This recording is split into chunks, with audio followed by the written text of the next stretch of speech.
Pronto, Lúcio. Bom dia, gente. A gente vai dar início à nossa primeira mesa do primeiro simpósio de saúde coletiva. A mesa é do eixo de pesquisa longevidade, condições crônicas e qualidade de vida. Algumas pontos de organização. Eu peço para que todos desliguem o áudio e o vídeo quando alguém está apresentando. O tempo de apresentação são 5 minutos e a gente é muito estrito com isso, por causa que o nosso tempo é pequeno.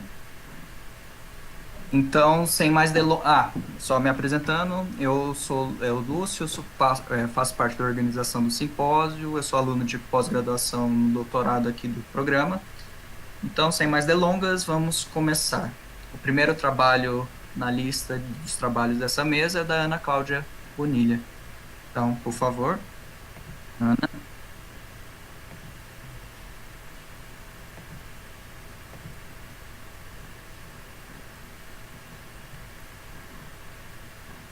Então, bom dia a todos. O meu trabalho é a parcial do meu doutorado, então, prevenção do declínio cognitivo via desenvolvimento e manejo de games virtuais, um estudo de intervenção em idosos atendidos na atenção primária à saúde, e o meu orientador é o professor Dr. Luiz Roberto Ramos. Eu sou bolsista CAPES e o meu projeto ele tem fomento universal CNPq. Então, os dados demográficos, eles apontam um aumento significativo na população idosa, não só no Brasil como no mundo. Em paralelo com o envelhecimento, observamos o avanço das tecnologias, além da finalidade de inclusão dos idosos no meio virtual. Os computadores são utilizados como ferramentas de estimulação cognitiva, socialização e manutenção da capacidade funcional. Algumas pesquisas demonstram que os jogos virtuais são capazes de estimular variadas regiões cerebrais, melhorando concentração, memória, atenção e orientação espacial. E esses fatores poderão contribuir para a prevenção precoce do declínio cognitivo e promoção da saúde. Esse projeto de pesquisa teve por objetivo promover oficinas de inclusão digital e games virtuais para idosos com ou sem comprometimento cognitivo leve e avaliar o impacto da intervenção na cognição. Eu peço desculpas que está tendo um pouquinho de eco no YouTube, é que o meu computador que está fazendo a transmissão do streaming ao vivo, então algumas coisas que eu falo saem dobradas, mas só será na minha apresentação. Trata-se de um estudo de intervenção controlado e randomizado, alinhado no estudo de corte populacional, o EPIDOSO, com base na aplicação do CDR com indivíduos com 60 anos ou mais, com score 0,5, e esses foram incluídos e alocados aleatoriamente no grupo intervenção e grupo controle. Então, inicialmente, nós tivemos 160 participantes que atenderam os critérios de seleção, passaram pela avaliação neuropsicológica via MOCA e esse instrumento ele foi usado antes e após essa intervenção. Então, o grupo de intervenção, ele participou de intervenção via computador uma vez por semana durante 1h30, totalizando 4 meses. E o grupo controle, ele participou de oficinas de mindfulness realizadas no mesmo período de tempo. E esse estudo foi aprovado pelo Comitê de Ética da Unifesp e teve um parecer lá em 2018. Então, para finalizar os resultados e conclusão, eu trago aqui os dados sociodemográficos para mostrar que a randomização foi muito bem feita, nós não temos diferença significativa entre os grupos e também mostrar o modelo inicial e final da minha intervenção. Então, a análise de resultados ela foi realizada via covariância por meio de regressão linear múltipla e demonstrou que as medidas basais e a participação dos idosos no grupo intervenção desempenharam um papel significativo nos resultados do instrumento MOCA. O grupo intervenção, com alfabetização digital e o uso de games, teve em média 2,6 pontos a mais no MOCA após 4 meses de intervenção que o grupo controle, e os indivíduos de escolaridade média tiveram um aumento de 0,93 na mudança da pontuação inicial e final do MOCA. Então, os indivíduos com escolaridade média, eles subiram a pontuação de instrumentos de cognição. E os resultados encontrados nessa pesquisa mostram como a inclusão digital combinada com a prática de videogame, ela tem o potencial de melhorar a cognição dos idosos. E como existe uma relação entre perdas de independência nas atividades de vida diária e perdas cognitivas, e esses dois fatores associados, eles aumentam o risco de morte dos idosos, esse programa de prevenção ele pode muito bem ser estruturado para ser aplicado na atenção primária à saúde, visando promoção. Lembrando que esse tipo de intervenção ela é muito mais barata do que você tratar apenas um paciente demenciado pelo SUS. Aqui as minhas referências. Obrigada.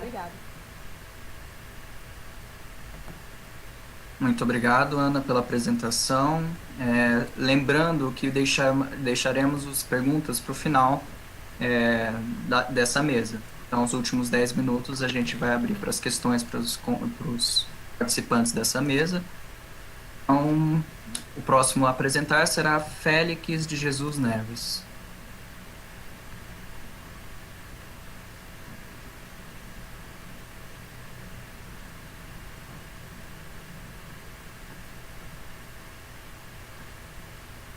Só um momento.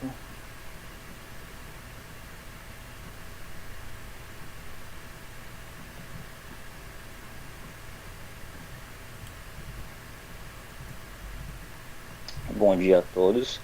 O meu estudo é intitulado Registro Alimentar Visual com uso de aplicativo de mensagem como ferramenta de avaliação do consumo alimentar de idosos.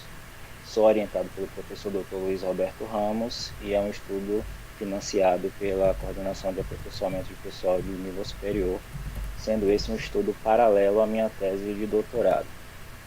Bom, o objetivo do nosso estudo foi testar o registro alimentar visual com uso de aplicativo de mensagem, o RAVAN, como um método de análise de consumo alimentar entre idosos, comparando com o inquérito recordatório de 24 horas.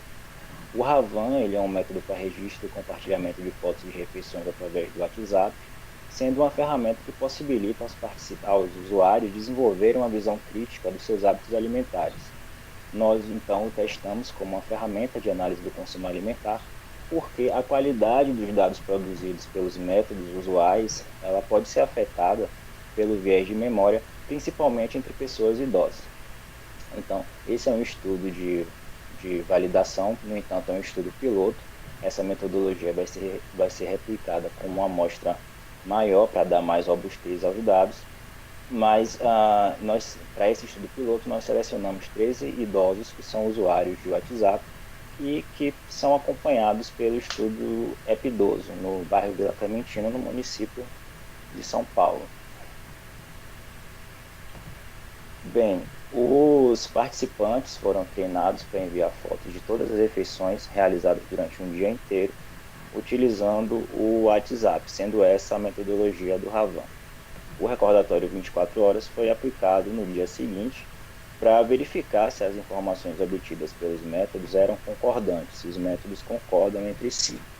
Para isso, os dados de consumo alimentar foram inseridos no sistema web iCalcDiet para identificar a média de ingestão de calorias estimada por cada método. Em seguida, nós realizamos a análise estatística, utilizando o teste T para uma amostra, coeficiente de correlação de Pearson, coeficiente de correlação intraclasse, regressão linear simples e o gráfico de Brand-Altman. Bom, os nossos resultados. O teste T ele evidenciou que a diferença média entre os métodos não foi estatisticamente significante, porque seu p-valor foi superior a 0,05. A gente observou uma forte e significativa correlação através do coeficiente de correlação de Pearson, como observado nesse gráfico à esquerda. Também identificamos uma excelente concordância através do coeficiente de correlação intraclasse, cujo valor foi de 0,970, muito próximo do valor máximo, que seria 1. O gráfico de Brand-Altman, esse gráfico à direita, ele atesta que os métodos são concordantes, porque observamos que todas as observações se localizaram dentro dos limites de concordância pré-estabelecidos, tanto o limite inferior quanto o limite superior. E a regressão linear mostrou que o viés identificado foi do tipo não proporcional, ou seja, não houve uma tendência das diferenças se localizarem muito acima ou muito abaixo da diferença média. E sim é possível notar que elas se distribuíram de uma forma uniforme no gráfico de Blendauer. Nossos resultados sugerem que o Ravan e o IR24, que o Ravan e o IR24 horas produzem estimativas de ingestão calórica similares, podendo o Ravan ser utilizado como ferramenta de análise de ingestão dietética na população idosa. Considerando o aumento da adesão ao WhatsApp por idosos na prática clínica, esse trabalho ressalta as múltiplas possibilidades e potenciais do uso do aplicativo WhatsApp no cuidado em saúde. Essas foram as minhas referências e obrigado. Obrigado, Félix. Lembrando que nos últimos 10 minutos os participantes e as participantes dessa mesa podem responder perguntas, né? E lembrando o pessoal do YouTube, façam perguntas que a gente leva para cá, tá bom? Então, sem mais delongas, a próxima apresentação será do Gabriel Ferraz Ferreira. Olá, bom dia a todos. Só compartilhar na tela.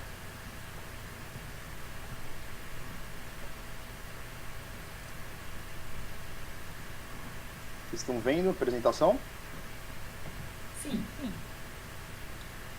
Então, primeiro eu gostaria de agradecer à comissão organizadora pela aprovação do nosso trabalho. A minha tese de doutorado, desenvolvimento e avaliação de uma estrutura de automatização nas revisões temáticas baseada em aprendizagem de máquina. Meu orientador, professor Dr. Marcelo Demaso, orientadora, professora doutora Solange Ezende, da Matemática Computacional da USP São Carlos, e o professor Dr. Marcos Quiles, da Matemática Computacional da Unifesp, lá de São José dos Campos. Não tenho conflito de interesses nessa apresentação. Então, a revisão sistemática, na verdade, é o resumo das evidências encontradas na literatura. Ela se difere das revisões clássicas, né, por ter uma sistematização na busca. Então, você tem métodos descritos, né, e específicos para cada revisão sistemática e que qualquer outro pesquisador pode fazer exatamente igual à pesquisa que você fez, sem nenhum viés de seleção dos artigos. Todo mundo já sabe, a revisão sistemática é um nível 1 de evidência, né, especialmente aquelas que trabalham com ensaios clínicos randomizados. E para a gente construir uma revisão sistemática, a gente tem que pensar no pico, né, que é a população, a intervenção, o controle e o desfecho. Que é outros autores que falam em picos, né, o tempo e o tipo de estudo também para o delineamento da revisão sistemática. Qual o problema? O problema é que são grandes volumes de dados, né? Dependendo da revisão, você tem inúmeras buscas, inúmeros resultados e muitas vezes a gente não está acostumado a trabalhar com esse grande volume de dados. Então, tem pessoas que acabam fazendo a seleção dos artigos manualmente, o que dá um trabalho muito grande, né? Tem algumas outras pessoas que acabam utilizando o EndNote, o Mendeley para fazer essa seleção, mas tem um pesquisador que ele estimou que uma revisão sistemática ela pode levar mais de 1000 horas ou até 26 semanas para ser realizada. Então, realmente é um tempo muito grande que o pesquisador tem que ter para fazer. Automatizar esse processo de seleção é realmente uma possibilidade com o desenvolvimento de algoritmos, especialmente de machine learning, né, de aprendizagem de máquina, e o que a gente tenta e vai tentar, na verdade, é mimetizar essa seleção natural, essa seleção manual, né, que a gente faz, mas de forma automática. Então, o objetivo do estudo é desenvolver um sistema computacional semiautomático baseado em aprendizado de máquina, que seja dinâmico, expansível, de código aberto, né, ou seja, todo mundo pode melhorar depois e ter acesso a essa plataforma, que seja similar à seleção manual dos artigos e no futuro poder disponibilizar isso numa plataforma online, que é o Observatório de Evidência e Mindfulness, que o professor Marcelo idealiza. Então, o método, a gente vai construir um banco de dados, tá? A gente vai pegar as 10 revisões temáticas mais citadas no PubMed, de duas áreas completamente diferentes, para depois fazer uma comparação entre elas, a área de ortopedia e a área de mindfulness. Em cada uma dessas revisões temáticas já publicadas, então a gente vai extrair o pico delas para fazer uma nova pesquisa e assim poder usar essa pesquisa que já foi feita como gabarito do resultado do algoritmo que a gente vai utilizar. Então ele contará com 6 etapas. Primeiro, a importação dos dados, né? A gente vai importar os dados de cada banco de dados, Embase, Web of Science, Scopus, PubMed, né? Dependendo do que for feito naquela revisão já publicada. A segunda etapa é a exclusão de artigos duplicados. Tá? A gente vai fazer isso através da checagem de títulos, de DOI e de outras informações e excluir isso automatizado. Excluir documentos não artigos originais, né? Por exemplo, revisões temáticas, editoriais, cartas aos autores, entre outros. Na quarta etapa vai ser o momento em que nós iremos criar o modelo de rede neural artificial, através da leitura dos artigos. Tá? A quinta etapa será a comparação dos modelos, então nessas duas áreas diferentes, para ver se houve alguma diferença em relação à temática, em relação ao próprio pico. E a última etapa é o compartilhamento do sistema através de uma plataforma online. Aqui é basicamente o fluxograma que a gente vai utilizar, é o que eu acabei de falar para vocês. Então, banco de dados, identificação de duplicados, seleção de artigos originais e a formação do pico e a rede neural. Os artigos finais, depois a gente compara eles sempre com a seleção manual, depois faz a avaliação de acurácia e, por final, o desenvolvimento do observatório de evidência. Os resultados esperados que nós temos é que se existe ou não uma diferença entre essas duas áreas bem distintas que a gente vai trabalhar, promover a evidência científica, gerar uma plataforma aberta que qualquer pesquisador poderá ter acesso e facilitando o desenvolvimento da revisão sistemática e isso que seja gratuito e online. Agradeço a todos, muito obrigado. Muito obrigado, Gabriel. Vamos para a próxima apresentação. A próxima apresentação será de Lorena Oliveira de Botelho. Por favor. Olá a todos. Deixa eu compartilhar aqui.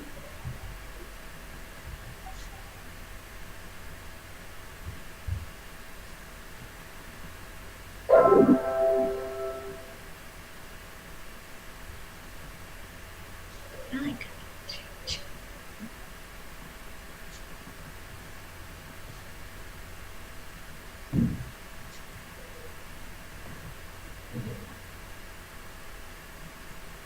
Vocês estão vendo? Então, bom dia, meu nome é Lorena, minha orientadora é a professora doutora Gabriela Arantes Wagner, e o meu projeto é a adesão à terapia hormonal adjuvante com tamoxifeno e anastrozol em pacientes do Hospital São Paulo. Então, como dentre os cânceres de mama, aproximadamente 70% das mulheres são receptores hormonais positivos que respondem a terapia hormonal com tamoxifeno e anastrozol, e mesmo com essa terapia se mostrando eficazes, eles apresentam taxa de adesão muito baixa. O nosso objetivo foi avaliar a adesão a essa terapia hormonal adjuvante com tamoxifeno e anastrozol em pacientes atendidas nos ambulatórios de mastologia e de quimioterapia do Hospital São Paulo entre os anos de 2019 e 2020.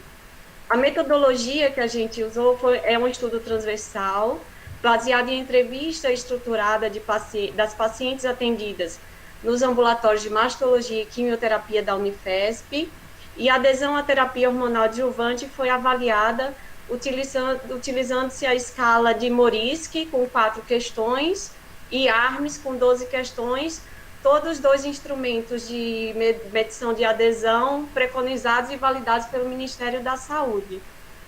Esses resultados ainda são preliminares, que por conta da Covid a gente deu uma atrasada na interpretação dos dados, na análise dos dados. Então, os dados preliminares que tivemos foi que 102 mulheres foram entrevistadas entre os meses de setembro de 2019 e março de 2020. A média de idade foi de 61,5 anos, variando de 59,3 a 63,6. Dentre as pacientes, 27,7% faziam uso do hormônio tamoxifeno e 72,3% faziam uso de anastrozol. Dentre elas, 84,4% relataram desconforto em relação ao uso do medicamento, sendo os mais frequentes as ondas de calor, com 42,2%, e as dores articulares, 55,9%. 79,2% pontuaram a escala de ARMS maior que 12, o que significa baixa adesão, de média a baixa adesão. Cerca de 90% das mulheres pontuaram no Morisky até 2 pontos, que também demonstram uma baixa adesão. Então, com isso, por enquanto, concluímos que a adesão foi baixa, independente do hormônio utilizado, podendo essas pacientes não obterem o resultado esperado do tratamento. Essas são as minhas referências. Obrigada. Obrigado, Lorena. Bem, gente, então a próxima apresentação será de Mônica de Souza Brito Conte. Por favor, Mônica. Olá, bom dia. Deixa eu só compartilhar aqui, só um minuto.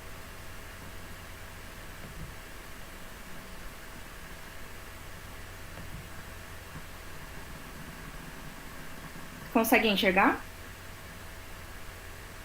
Não? Sim, sim. Sim? Tá. Então tá. Bom dia a todos. Eu sou Mônica Conte. Vou apresentar hoje para vocês meu projeto de doutorado, que tem sob orientação do professor Dr. Luiz Roberto Ramos e com orientação da professora doutora Adriana Sanudo, sou bolsista CAPES, e o tema do meu projeto é carga anticolinérgica e o risco de déficit cognitivo e funcional em uma corte de idosos, em comparação entre escalas anticolinérgicas, né? A prescrição, sabe-se que a prescrição de medicamentos para idosos é um tema muito complexo e requer avaliações específicas, uma vez que o envelhecer está associado a alterações fisiológicas e essas alterações afetam a farmacocinética e dinâmica dos medicamentos. Além disso, idosos apresentam elevadas taxas de multimorbidade, polifarmácia e uso de medicamentos potencialmente inapropriados, como, por exemplo, os anticolinérgicos, sendo vulneráveis a eventos adversos, né? E sabe-se que o acúmulo do uso desses medicamentos anticolinérgicos constitui a carga anticolinérgica. E diferentes escalas foram propostas para avaliar essa carga na farmacoterapia dos idosos, né?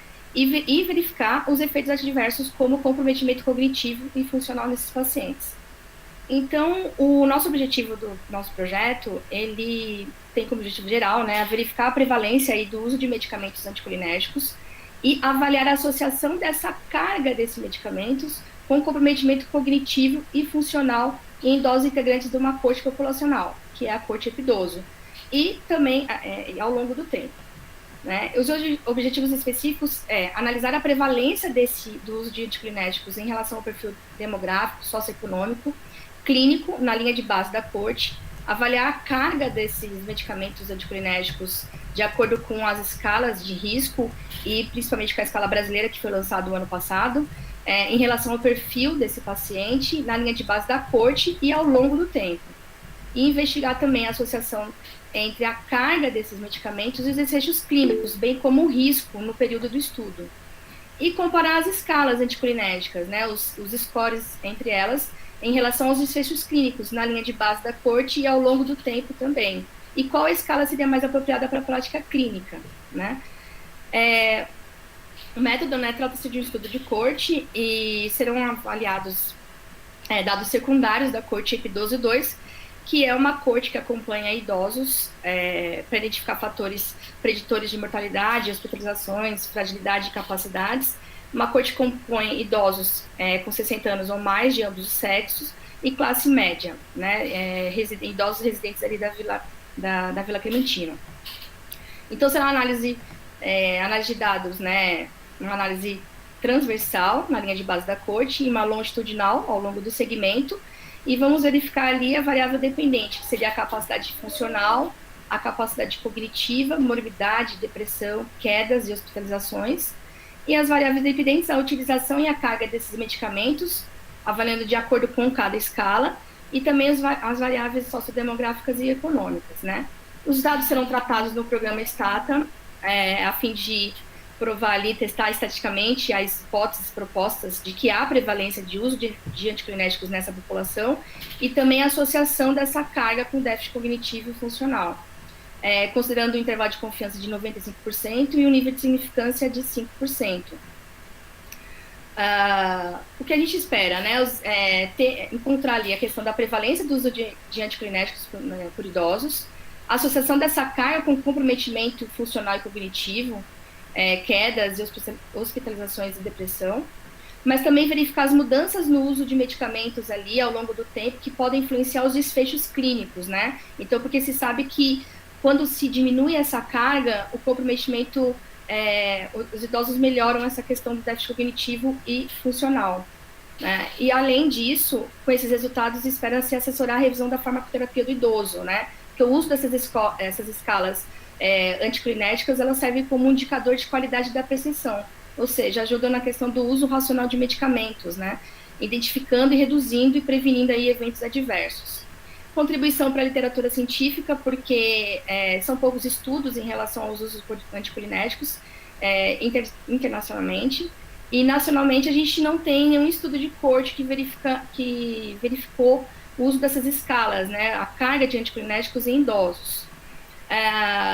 Esses resultados, né, a gente espera que contribua para a implementação de ferramentas e estratégias de ação de saúde que vão auxiliar no gerenciamento da farmacoterapia desse idoso, de forma a promover uma prescrição adequada e melhor qualidade de vida para esses idosos, para que eles possam viver o maior tempo possível em seus domicílios com saúde, autonomia e independência.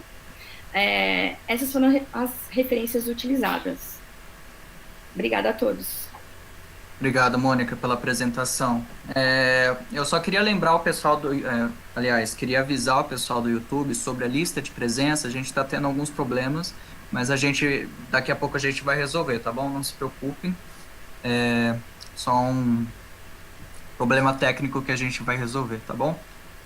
Lembrando o pessoal também do YouTube para fazerem perguntas para os membros e membras aqui da banca para contribuir aqui com o trabalho de cada um.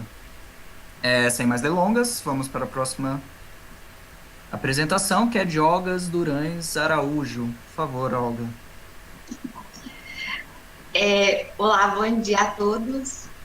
Mônica, eu preciso que você pare de compartilhar a tela. Ótimo, vou apresentar o meu agora.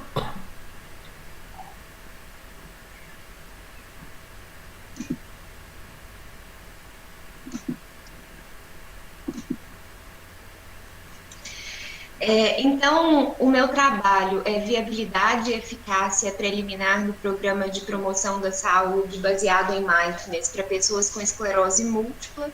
O meu orientador é o Marcelo De Marzo e o coorientador é o Denis Bichuete. O objetivo é avaliar a viabilidade e os efeitos de um programa de promoção da saúde baseado em mindfulness sobre a qualidade de vida de pacientes diagnosticados com esclerose múltipla e o impacto da intervenção em escalas específicas de mensuração de esclerose múltipla para os pacientes assistidos pelo ambulatório de doenças desmielinizantes do Hospital São Paulo.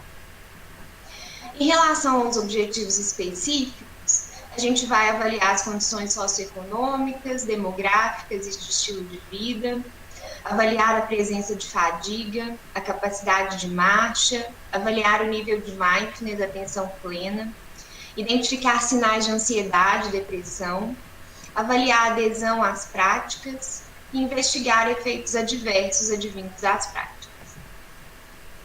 O tipo de estudo será realizado um ensaio clínico, controlado e randomizado, com indivíduos de ambos os sexos, diagnosticados com esclerose múltipla e usuários do ambulatório de doenças desmielinizantes do Hospital São Paulo. O grupo de intervenção vai ter um encontro semanal de 1h30 durante 8 semanas para a realização das intervenções baseadas em mindfulness, juntamente com tarefas a serem realizadas em casa, seguindo o protocolo MBHP. Os pacientes que concordarem fazer parte da pesquisa, eles vão ser convocados para aplicar instrumentos. Então, vai ter o questionário para avaliar a saúde do paciente, o EQ5D, o questionário das 5 facetas de mindfulness, o DAS-21, escala de severidade da fadiga, escala de capacidade da marcha, que é específico da esclerose múltipla. Nesse momento, os pacientes serão convidados para uma entrevista na qual será realizada a técnica de evocação de palavras, de acordo com o método qualitativo, e os grupos serão submetidos à intervenção de mindfulness para iniciar as atividades na semana seguinte, seguindo esse protocolo de 8 semanas do MBHP. Os pacientes, quanto aos resultados esperados, a gente espera que os pacientes que participarem da intervenção possam diminuir seus níveis de estresse, ansiedade e depressão. Eles poderão aumentar sua qualidade de vida por meio de práticas de consciência e atenção plena e reduzir os impactos que a esclerose múltipla pode causar na vida dos pacientes diagnosticados com essa doença, diminuindo a presença da fadiga e aumentando a capacidade da marcha. Aqui estão as minhas referências bibliográficas e eu agradeço. Obrigada. Obrigado, Olga, por compartilhar o trabalho com a gente. Só mais um informe para o pessoal do YouTube. A próxima apresentação da próxima mesa, a gente vai colocar o link na descrição. O problema é com o YouTube, em relação ao spam, a gente tem um bloco de notas, né? E não está rolando. Mas a gente está trabalhando para fazer isso. Não se preocupem, todos que estão aqui garantem a presença. Novamente, eu peço para, se tiver perguntas, façam e a gente faz no final. Então, a próxima e última apresentação será de Raquel da Cunha Vale. Por favor, Raquel.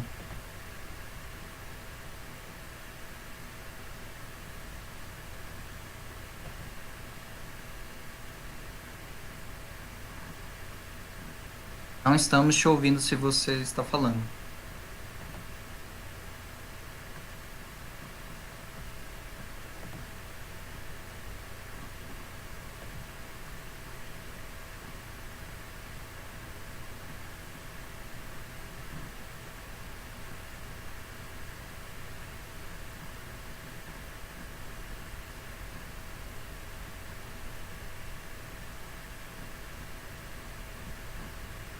A Raquel está na sala, gente? Acho que ela saiu da sala aí, pelo que apareceu. Acho que ela deve estar tentando entrar de novo. Tá, vamos esperar um pouquinho. Obrigado, ela tentou Ana. ligar o microfone, acho que não deu certo. Ela saiu para entrar novamente. Temos um tempinho hábil. E vamos esperar só um pouquinho aqui. Qualquer coisa a gente abre para perguntas e espera mais. Vamos ver. Esperar 10h22 a gente espera.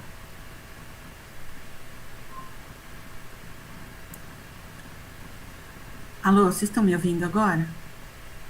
Sim. Sim. Desculpa. Bom, enfim, eu sou Raquel, eu vou apresentar uma parte da minha tese do doutorado que se chama Construção e Interpretação de um Score de Capacidade Funcional por meio da teoria da resposta ao item. Os meus orientadores são a professora Solange Andreoni e o professor Luiz Ramos. Os objetivos desse trabalho foram construir, nessa parte da tese, construir e interpretar um score de capacidade funcional. Para isso, eu utilizei modelos da teoria da resposta ao item, que é a TRI, fazendo uma análise conjunta de 4 escalas que são conhecidas e que estavam presentes na avaliação gerontológica e geriátrica ampla do EPIDOSO 2. Um dos meus objetivos específicos foi selecionar apenas os melhores itens para a composição desse score, reduzindo o número de itens necessários para avaliar a capacidade funcional. Também, como objetivo, eu tive a analisar a dimensionalidade do conjunto desses itens, porque para a correta proposição do modelo da TRI é preciso investigar a dimensionalidade. Também avaliei as propriedades psicométricas das escalas que eu propus. E, por fim, a gente fez a interpretação do score de funcionalidade e também classificamos os participantes do EPIDOSO de acordo com os níveis de capacidade funcional. Para isso, como métodos, pode passar, Ana, por favor. Eu utilizei os modelos da TRI, utilizei basicamente 2 modelos, o de resposta gradual e o logístico de 2 parâmetros. Então, primeiro eu ajustei individualmente os modelos para cada uma das 4 escalas, né, com as respostas dos participantes do EPIDOSO. Depois eu escolhi os itens com as melhores propriedades psicométricas. Então, eu linkei uma série de 13 critérios da TRI para fazer essa seleção. Depois analisei a dimensionalidade por meio de uma análise fatorial exploratória, dentro do contexto dessa teoria, que se chama análise fatorial exploratória de informação plena. Ela é diferente dos métodos tradicionais, porque eu não uso aqui só a correlação entre 2 itens, e sim a informação completa do respondente. Depois disso, considerando esses achados na análise fatorial exploratória, eu realizei uma análise fatorial confirmatória, também dentro do contexto dessa teoria, usando agora a TRI multidimensional, usei um modelo bifatorial, que é um modelo que ajusta um fator geral para todo o traço latente, né, para toda a capacidade funcional, e depois modelos específicos de acordo com as dimensionalidades que foram selecionadas pela análise fatorial exploratória. Por fim, eu ajustei modelos unidimensionais para possibilitar a interpretação desses scores para cada uma das dimensões identificadas. Na verdade, seria possível fazer uma interpretação multidimensional, só que no contexto da TRI, essa interpretação seria bem complexa, deveria ser feita de maneira condicional. Então, optei por fazer ajustes depois unidimensionais para cada uma das dimensões. Os resultados que eu obtive foram que... Pode passar, por favor, Ana. Que dos 55 itens originais, a gente apenas com menos da metade, com 26 itens, a gente conseguiu avaliar a capacidade funcional. Localizamos duas dimensões, uma dimensão física e outra mental. Para a dimensão de capacidade funcional física, a gente conseguiu interpretar 6 níveis de funcionalidade e para mental 5 níveis. As escalas apresentaram boas propriedades psicométricas, por exemplo, consistência interna acima de 0,85. A precisão delas foi mais adequada para avaliar indivíduos do meio para baixo, né, com capacidade funcional média baixa, que na verdade são objetivos dessas escalas, porque eles estão avaliando justamente os indivíduos com mais precisão, os que têm incapacidade funcional. E como conclusão, eu tenho que, com essa metodologia, foi possível, então, usar um número menor de itens e obter resultados com a mesma confiabilidade. E, além disso, a TRI também permite que a gente interprete os scores que a gente obteve, né? Dê significação aos resultados. Então, essa é a grande contribuição da metodologia. E, por fim, eu tenho um slide das referências que eu usei nesse trabalho. Obrigada, desculpe pelos problemas técnicos. Obrigada, Ana. Obrigado, Raquel e Ana, foi ótimo. Vamos para perguntas. A Alessandra está pegando as perguntas do YouTube e trazendo para cá o chat do Google. Sim, então Lúcio, vamos à primeira. Lúcio, só deixa eu fazer uma explicação, que algumas perguntas não foram direcionadas, então depois, se você puder ver para quem que a pessoa direciona a pergunta, tá melhor. Entendi. Beleza, Lê. Bom lembrar. Eu devia ter falado, desculpa. Gente, quando fizerem uma pergunta, se for uma pergunta geral, tudo bem, mas se for uma pergunta específica, digam o nome ou do apresentador, ou da pesquisa, né? Enfim, uma pergunta que foi direcionada para a Mônica. Mônica, qual é a indicação geral dos anticolinérgicos? Certo. Obrigada pela pergunta. Os anticolinérgicos têm diversas indicações, tá? Eles servem para relaxar a musculatura lisa, para ajudar na questão da broncodilatação, ajuda também para a questão da tratamento para hipertensão. Então, nessas listas de anticolinérgicos, tem diversos medicamentos. Você vai encontrar medicamentos que são prescritos para sistema nervoso central, medicamentos cardiovasculares, que você olha e fala assim, não, mas esse medicamento ele é um beta-bloqueador, mas ele também tem essa questão de ser considerado como atividade anticolinérgica, né? Então, um efeito anticolinérgico. Então, são medicamentos... a acetilcolina, quando ela é um neurotransmissor, quando ela se liga nos receptores, por exemplo, cardiovascular, no sistema, no coração, ele vai produzir aí a questão de uma bradicardia, né? Quando você acaba bloqueando, você tem um efeito contrário. Então, por exemplo, a questão da broncodilatação também, que é indicado para asma, né? Então, são medicamentos assim, quando ela se liga em receptores no pulmão, ela causa uma broncoconstrição. Quando você usa um anticolinérgico, você barra essa ação e vai produzir uma broncodilatação. Então, os idosos utilizam muito desses medicamentos para diversas indicações, né? Eles utilizam muito.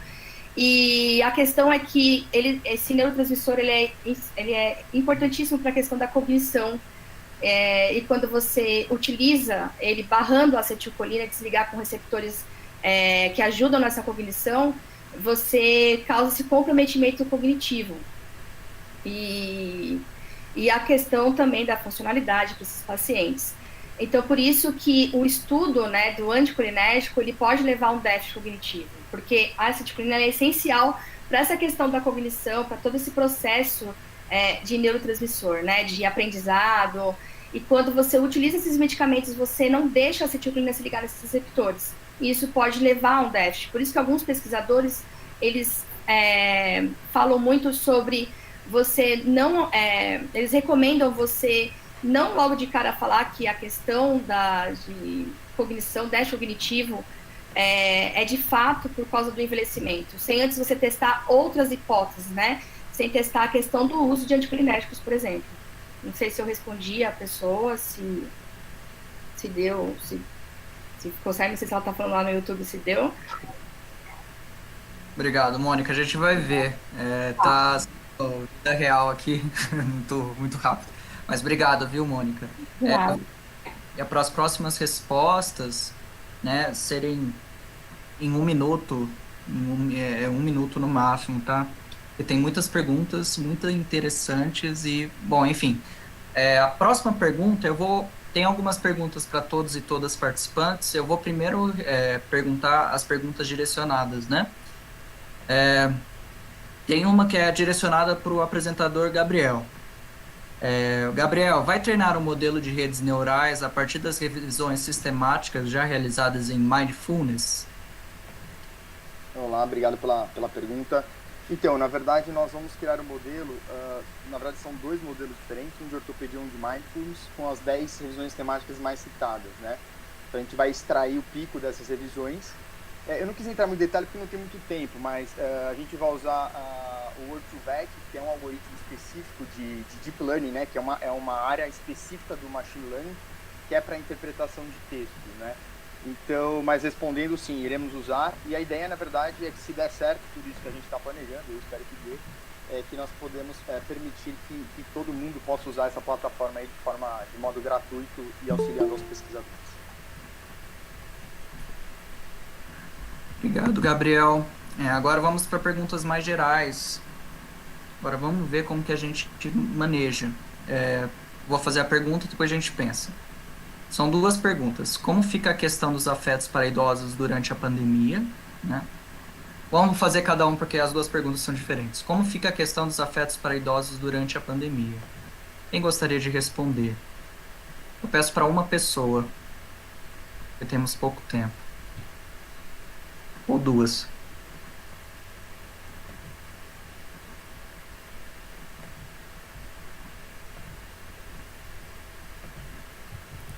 Como fica a questão dos afetos para idosos durante a pandemia? Bom dia a todos. Eu lamento não ter estado desde o começo, mas eu estou fora de São Paulo e deu problema de internet aqui.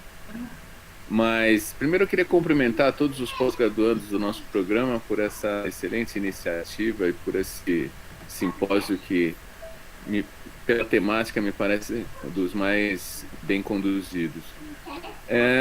Eu vou dar uma entrada em relação a essa questão que foi colocada dos afetos, né?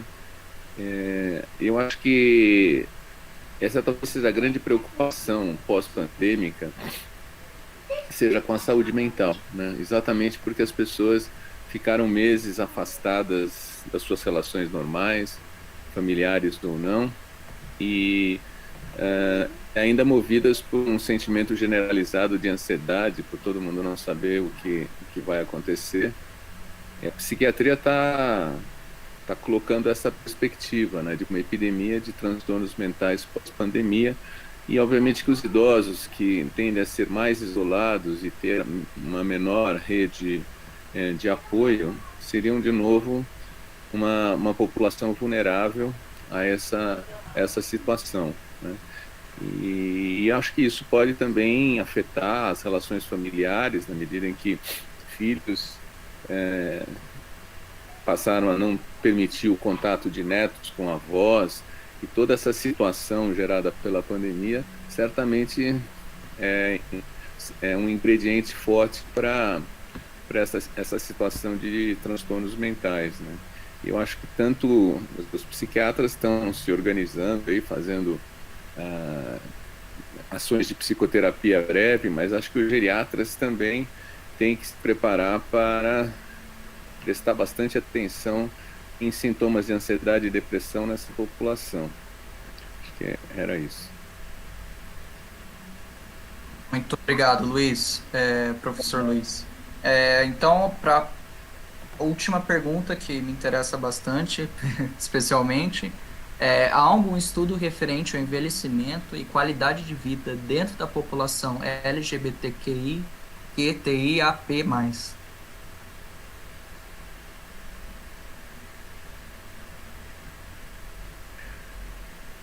Só por curiosidade, Lúcio, a sigla completa é qual? A sigla completa acho que nunca vai se completar, porque vai tanto, mas é LGBTQI, e mais. E tem mais. Mas enfim. É importante, né? Representatividade. Mas Claro, é muito interessante isso. Alguém da vem aumentando, né? Uhum. Vai aumentando. Lúcio, Félix falando aqui. Tem um professor no departamento de medicina preventiva, o Richard Miskolci, acho que assim se pronuncia o nome dele, que ele é um dos que estudam biomarcadores de envelhecimento na produção em gerontologia, analisando a resposta global à epidemia do HIV/AIDS e fazendo um link com a repatologização da homossexualidade. Ele também estuda redes desejantes, mídias digitais, né, sexualidade e mercado em relações homoeróticas masculinas. E tem 2 estudos dele que foram publicados esse ano, e um fala sobre homossexualidade e biomarcadores do envelhecimento na produção de conhecimento gerontológico entre americanos, britânicos e brasileiros. E tem outro também que o título é Homens Homossexuais Idosos e de Meia Idade nas Mídias Digitais, Autodescrição, Apoio Social e Qualidade de Vida. Então esse é um dos professores lá do departamento. Quem puder ter uma oportunidade de analisar o trabalho dele, pesquisar o trabalho dele, é muito interessante sobre essa população. Muito bem lembrado, Félix. O nosso professor aí do programa é Richard Miskolci, e realmente ele tem uns estudos muito bem legais e fundamentados nisso. Mas obrigado, gente. Eu acho que é isso. Teve um último comentário que faz um apontamento aí sobre a pessoa ficou esperando algum estudo que aborde a nutrição e o exercício como um tratamento para profilaxia em idosos. Quando a ciência dar valor e perceber a importância desse eixo, deixaremos de entupir. Só fazendo um comentário sobre esse estudo, apesar da gente não ter apresentado aqui no programa, a gente desenvolve lá no Estudo Aqui Idoso algumas intervenções, né, que têm o objetivo de estimular hábitos alimentares saudáveis na população idosa. Então, eu e a Juliana, a gente desenvolve uma intervenção lá que a gente trabalha voltada para a nutrição especificamente, onde a gente faz uma intervenção com horticultura e atividade de culinária, visando, né, melhorar o consumo alimentar dessa população, que é tão dificultado por inúmeros fatores, principalmente fatores fisiológicos, mas também socioambientais. E a gente analisa o resultado na nossa intervenção através da análise do consumo alimentar, principalmente de folato e de vitamina B12, além de analisar também os marcadores sanguíneos desses micronutrientes, que tem uma associação muito próxima com o status cognitivo dessa população. Então, no próximo simpósio, a gente vai apresentar esses dados. E aí, a gente escolheu outros estudos, mas foi muito bem lembrado. Acho que foi o Arthur que falou agora. Obrigado, Félix. Realmente, esse é o nosso primeiro simpósio, sabe? Tem muitas pesquisas no nosso programa, né?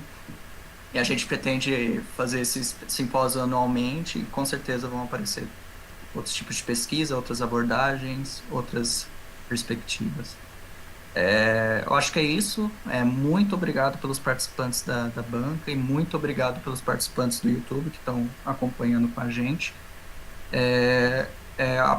A próxima mesa será do Gestão do Trabalho e do Cuidado em Saúde, né? Um eixo de pesquisa do programa também, e que vai ser às 10h40. Como vocês podem perceber, a gente está com um tempo bem cronometrado aqui. E muito obrigado pela banca a ter esse tempo, a mesa atender esse tempo. E é isso, a gente se vê durante o dia. Hoje é segunda. Opa, o meu celular. Um abraço para todos e todas e até mais.